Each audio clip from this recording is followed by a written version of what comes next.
When it comes to music, some songs you can sort of get burned out if you listen to too many times. But there are other songs that you can listen to over and over again on repeat and never get tired of them. And today we're going to talk about our favorite 80s songs we listen to on repeat.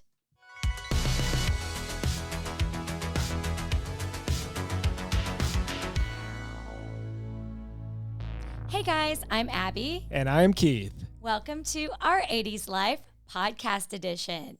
And of course, we're coming to you from our video podcast, which is a new addition to our show. So we hope that you're enjoying it. Yeah, I'm still getting used to this. I know it's a little different. It's like we did video and then we started doing podcasting. Now we're doing them both together at the same time. It's like, where do you look? I know. Do we look at the camera? On YouTube, you always look at the camera, but here it's like, I feel like I need to be looking at you, Abby.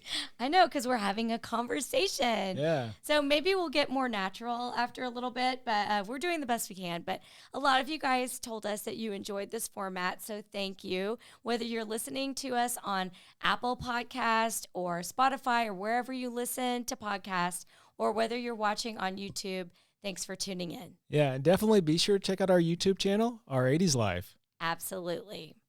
Okay, so we just got back from a weekend trip to the lake. We have our annual family reunion, and it's about a 4-hour drive for Keith and I, so we spent a lot of time in the car. It's a long, boring drive. It's a boring drive.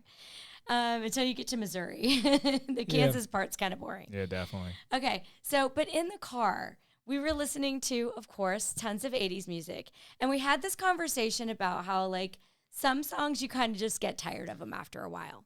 Yeah, no matter what, how great the song is. You know, it's funny. If I look at my I guess it's my listen history. Yes. You know, some songs, like for a month, I mean, I just listen to the heck out of them. Yeah. And then all of a sudden, I just don't ever listen to it again. Yeah, you totally burn yourself out. Like Cool Rider. Oh, no. We've already talked about that when we talked about our guilty pleasure songs.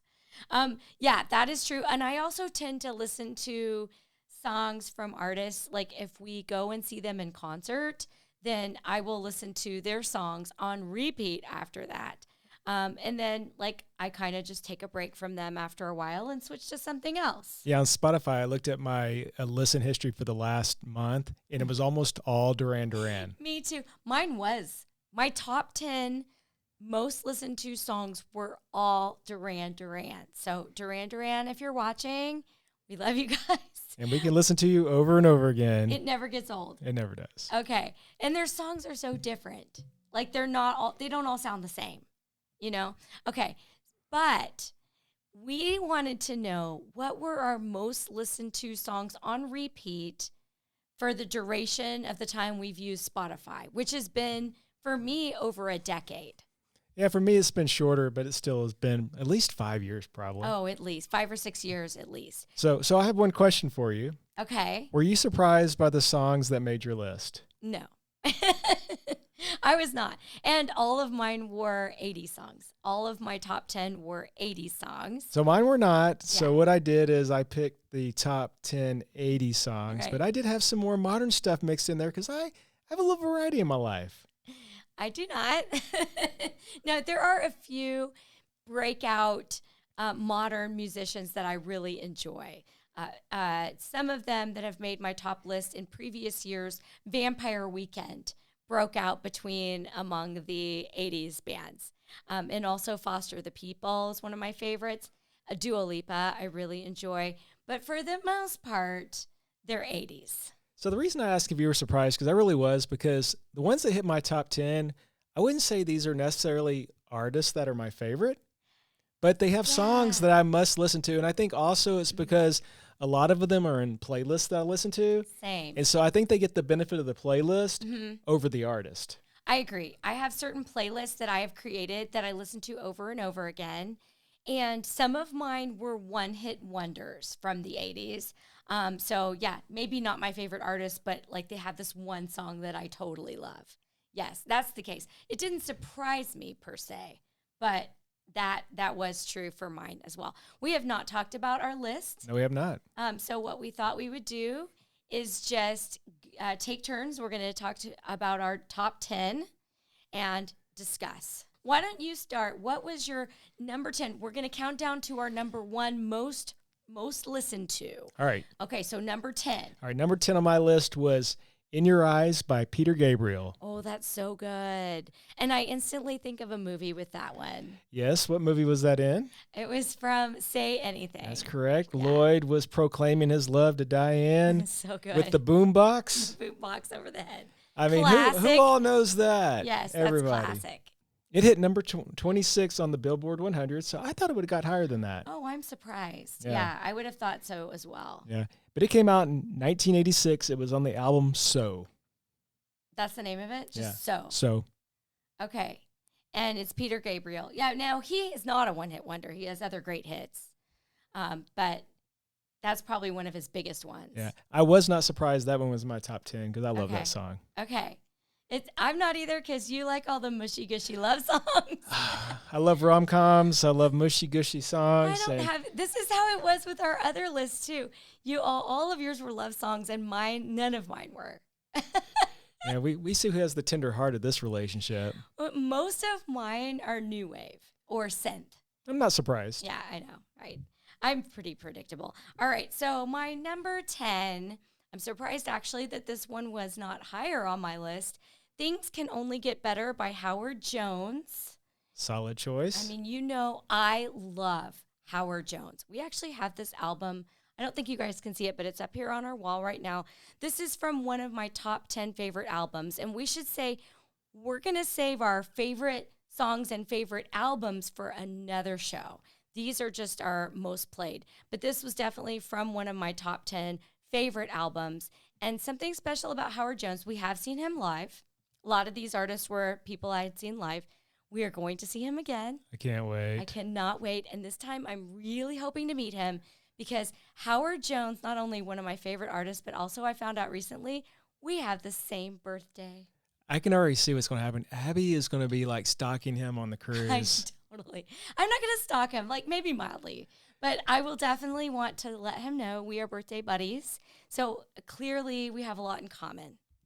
And I just think he's amazing. So Things Can Only Get Better. Just one of many fantastic songs by Howard Jones. Number 9. Keith. Number 9. You might not even know this one. Seriously? All right, let's see. You tell me if you know it. It's Mr. Blue by Yaz. Oh. It's from their 1983 album, You and Me Both. That's so weird. I love Yaz, but I can't think of that song per se. You've heard it, trust me, because you've probably listened to that album 100 times. I probably have. My favorite Yaz song is Situation. Oh, I thought you were going to say Only You. Though that would probably be my second favorite because it's mushy. It's a ballad. No, my favorite is Situation. Yeah, that's a good one. Yeah. Well, that's a great song too. I mean, I'm sure it's great. I'll have to listen to it, and I'm sure I'll probably recognize it. Yeah, so everyone out there, if you've never heard Mr. Blue, check it out on Spotify or wherever you listen to your music. It's a great song. Okay. All right. We will do it. All right. My number 9 is Too Shy by Kaja Gugu. Mostly, I picked that just so I could say Kaja Gugu. Just kidding. It was my number 9 most listened to song. So that song is from 1983. It spent 2 weeks at number 1 on the UK singles chart, but it only made it to number 5 in the US. But I was very, progressive music listener back in 1983. Well, braggadocious there. Apparently, back in 3rd grade. No, actually, I distinctly remember my friend Laura introducing this song to me, Laura Sporer. She told me about this Laura. song. Yeah. So hi, Laura, if you're watching. Laura from Lufkin introduced you to this song. Yeah, but she lived in Dallas. Okay. And we used to sing Too Shy. We liked that song. That was one of the cool songs. 1983. Okay, my number 8 will not surprise you. Okay. This is Africa by Toto. Duh. Okay, I want to say, I did look at my list from just the past 6 months, and Africa was on my list for the 6 months, but it didn't make it to my top 10 of all time. Yeah, Africa is my song. It is a great song. Of course. Yes. So it came out in 1982. It was on Toto 4. Mm-hmm.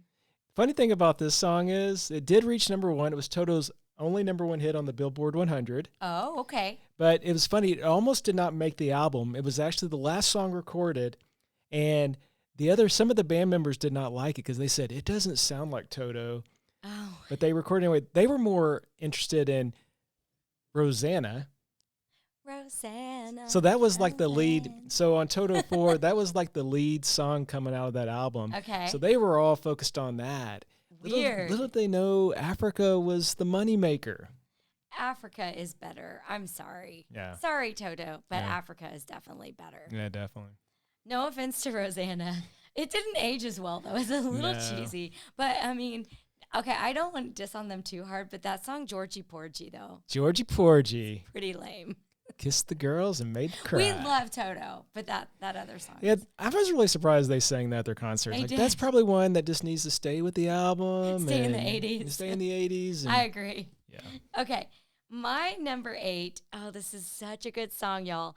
Always Something There to Remind Me by Naked Eyes. The interesting thing about this, a little fun fact, the song was actually not originally recorded by them. It was by Dionne Warwick. Really? I had no clue. Wow. But in 1983, Naked Eyes recorded it, and they reached number 8 on the Billboard charts. And, of course, they are not one-hit wonders because they also have this great song called Promises, Promises, which I also love. Okay, my number 7, Howard Jones hit my list. He did? Yes. The best Howard Jones song ever. What? No One Is to Blame. Oh, that is a good one. Yes. I love the lyrics on that one. Yes. You can look at the menu, but you just can't eat. Okay, it's funny that you mentioned that specific lyric. Okay. That was actually the lyric that was the genesis of this song. Oh, I didn't know that, I swear. Yes. I just love that song. Yes. So apparently the story goes Howard was in San Francisco and he was talking to one of his record exec buddies and they were walking down the street in San Francisco and the guy goes, "Hey, what do you think about the ladies here?" And Howard Jones is like, "They're really nice. You know, they're fantastic."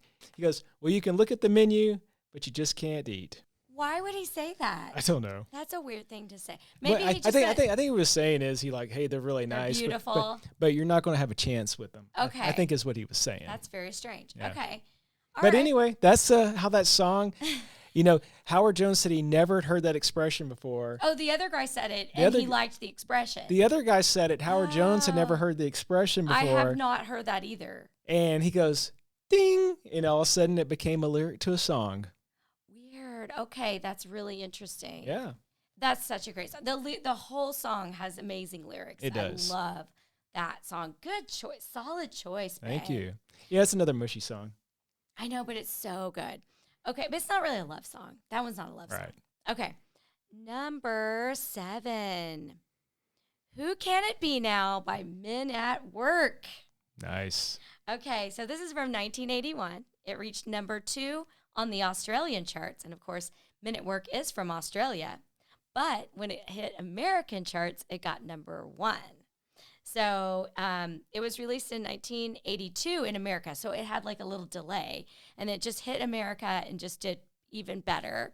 And there's a funny story about the impetus to that song. When Colin Hay was writing that song, he hadn't hit it big yet. And he must have lived in kind of a sketchy neighborhood because he lived in some apartments. His neighbor was a drug dealer. And so a lot of times people would knock on his door that were mistakenly trying to go to the drug dealer. And so he was a little afraid to answer the door because sometimes it was sketchy people coming to his door. So he was like, I'm not going to answer the door because it might be somebody for that other guy.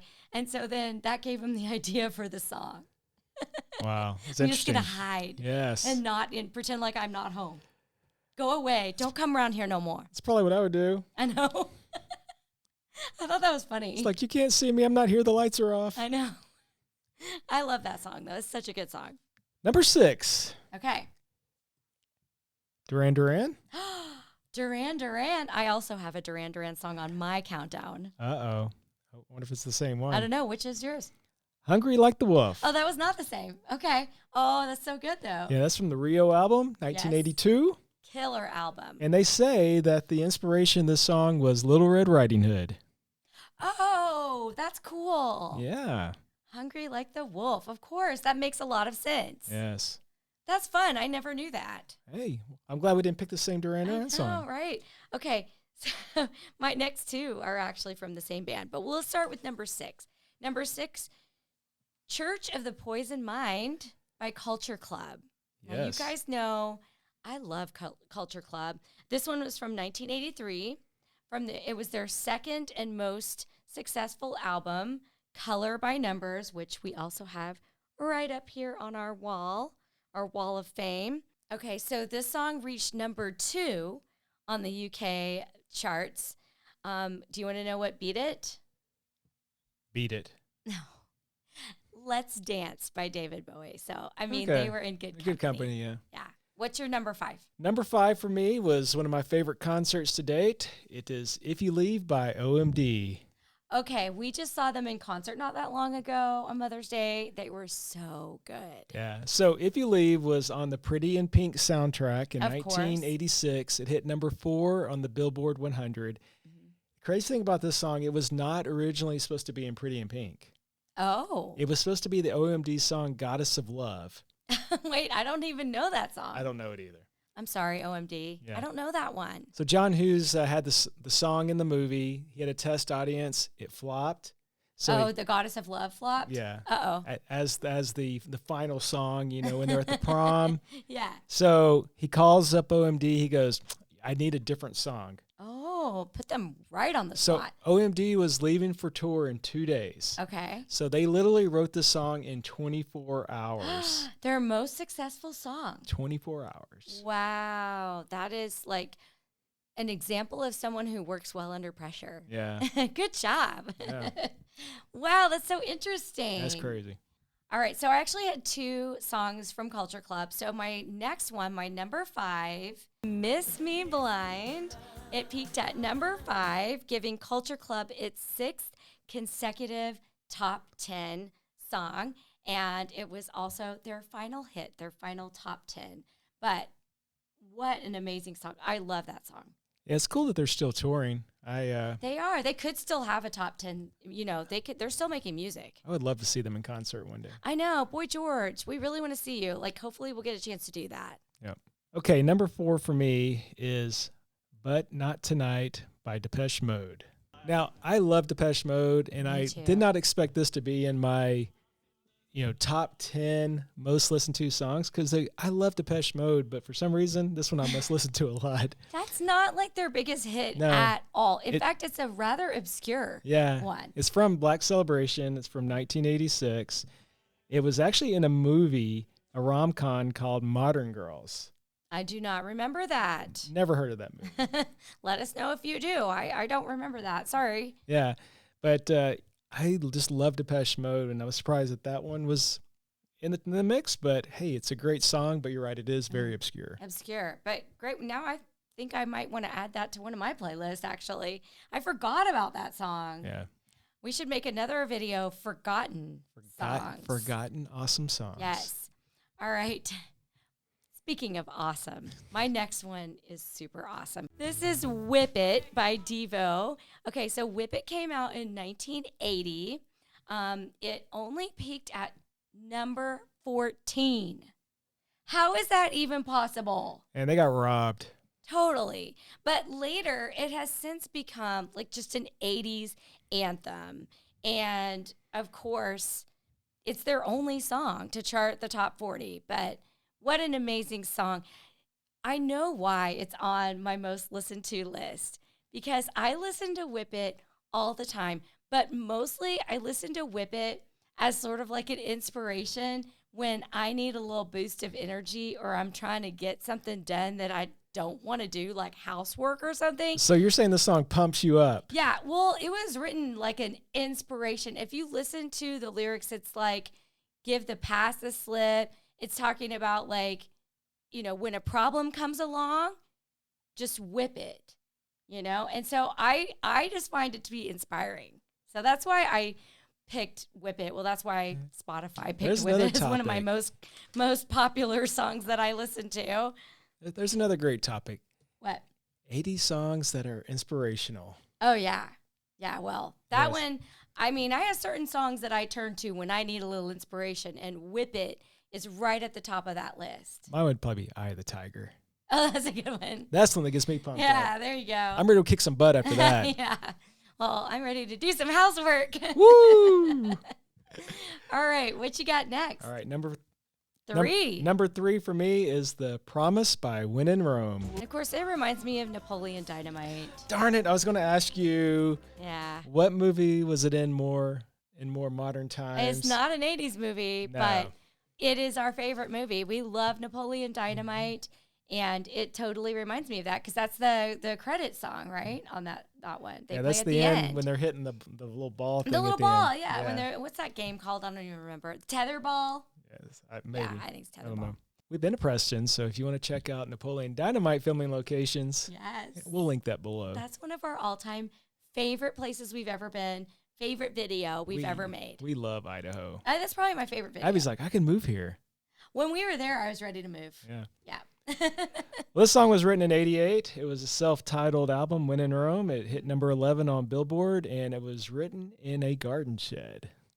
Oh, weird. Yeah. Okay. I actually had that album. Did you have that album? I had it in more modern times. I don't think I had it back then. Okay. I had the tape in the 80s. I recorded it off the radio, so I just had the one song. Oh, gotcha. But I do the like- whole thing is good. The whole album was great. Yeah, it's really good. Yeah. All right. So my number 3 is by Hall & Oates. It's You Make My Dreams Come True. I do. Oh, you're talking about the song.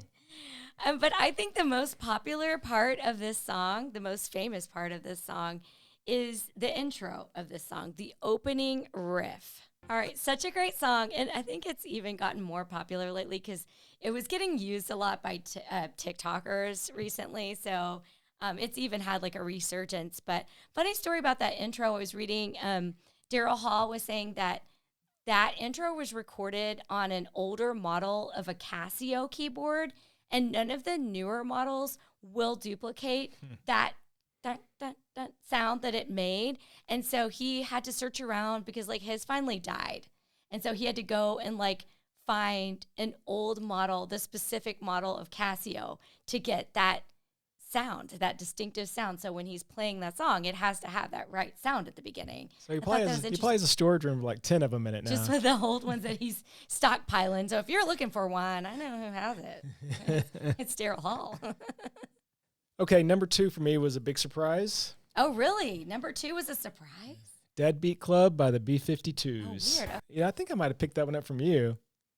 Oh, yeah. I used to listen to it a lot. I went through a phase. Yeah. I used to listen to it back in the 80s and 89 when it came out, but then I kind of forgot about it. And then I think it was one of your playlists, and I picked it up and have been listening to that thing a whole bunch. That's funny. Yeah. So, you know what it's about? I do not. All right. So, Lazy people? well, it's actually about them. So apparently when they were trying to get their start, they didn't have jobs and they just hung around coffee shops all day. And Okay. So the parents nicknamed them the Deadbeat Club because they didn't work. Their parents Their called them parents that? called them that. That's hysterical. Yeah. So if you listen to the lyrics, it talks about, getting hopped up on caffeine at the coffee shop. Okay. So it's talking about them in their early days. I should go and read some of these like stories about my favorite songs because it makes you think of the song in a new way. Yeah. That's fun. I like that story. Yeah. But it's a little catchy song and, Oh, totally. definitely brings back memories of my years in high school when Love Shack was popular. I feel like Love Shack was the most popular of theirs, but yeah. Deadbeat Club is really good. Yeah, it's a great song. I sang Love Shack and one of those where you can make your own recording, like the little recording studios at Six Flags. Do you have that? I do. Ooh. I do have it. I sang it with my friend Sarah, I think it was with Sarah. Nice. Yeah, I've got it. I've got all that stuff. I save everything. Well, you guys will get to hear that one of these days. Okay, are you ready for my number 2? I'm ready. This will not surprise you at all. Oh, Rio is so good. I love that. So we just saw Duran Duran in concert, of course. If you have not seen that video, what are you waiting for? We will link it. But I got to say, it was so cute when we saw that. Now, I should say, Keith and I used to live, like, literally on the Rio Grande. We Yes. lived about 1 mile, I think, from the Rio Grande, maybe a mile and a half. Yeah, I crossed the Rio Grande every Every day day. to go to work. We had to drive across the Rio Grande to get to the grocery store or anywhere. We lived in like this tiny little town, Santa Teresa, New Mexico, right on the border between Texas, New Mexico, and Mexico. And we lived on the Rio Grande. So that's partly why I love that song, I think, because I have a lot of fond memories of living on the Rio Grande. But what's really funny is, what I was going to say is, I know what you know what I'm going to say. I know what you're going to say. When we just saw Duran Duran, Simon Le Bon was so cute because when this song came, when he started singing it, he's like, oh, that's round here, isn't it?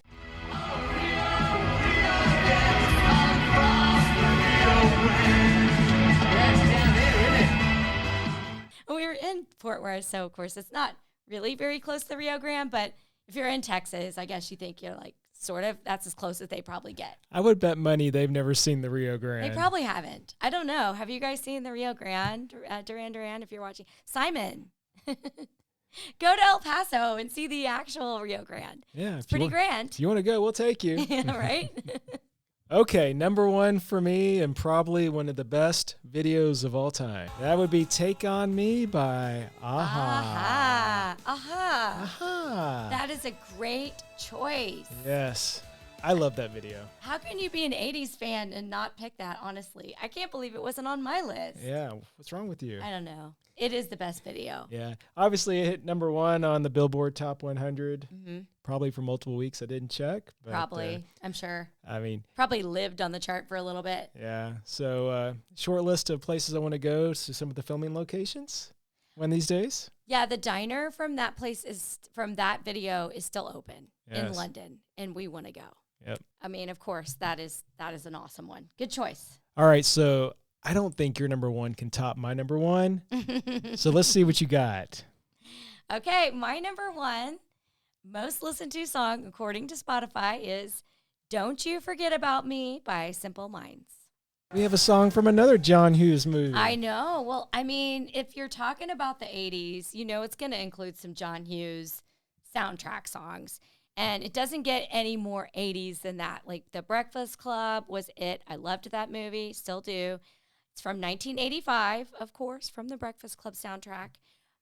What's interesting about the song, couple of things. One, it was written for the movie, specifically for the movie. So unlike some other songs that sometimes they're just added later.